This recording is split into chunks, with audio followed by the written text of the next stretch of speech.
We had a lot of growth throughout the season, and really the last month we really turned a corner. And we had our backs against the wall here through the end of our Big Ten season, and our team came through. We came through with a big bid, and we're excited to go to Austin.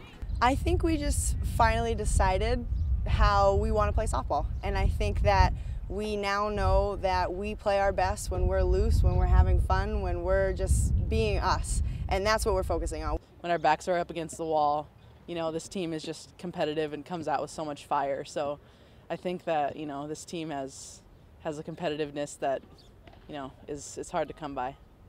Now that we're in the tournament, now it's time to go to battle, and we're ready, and we're just going to keep playing the softball that we've been playing the past 3 weeks, and the rest is, you know, out of our control. We're just going to control what we can control, and we're going to play anybody.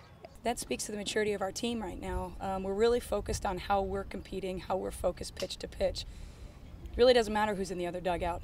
We'll be prepared, you know, there won't be any surprises, but if we focus on how we're playing and how we're competing, especially with that big pitch or that big hit, I think we've got a pretty good chance. We've played, you know, obviously the toughest strength of schedule non-conference in the country, so we've faced, you know, a lot of good pitchers, a lot of good teams. We know what that kind of competition is going to be like. So we're coming in, you know, not intimidated at all, just ready to, you know, play our game. And if we play like we've been playing the past couple weeks, then, you know, things should go pretty well for us down in Austin.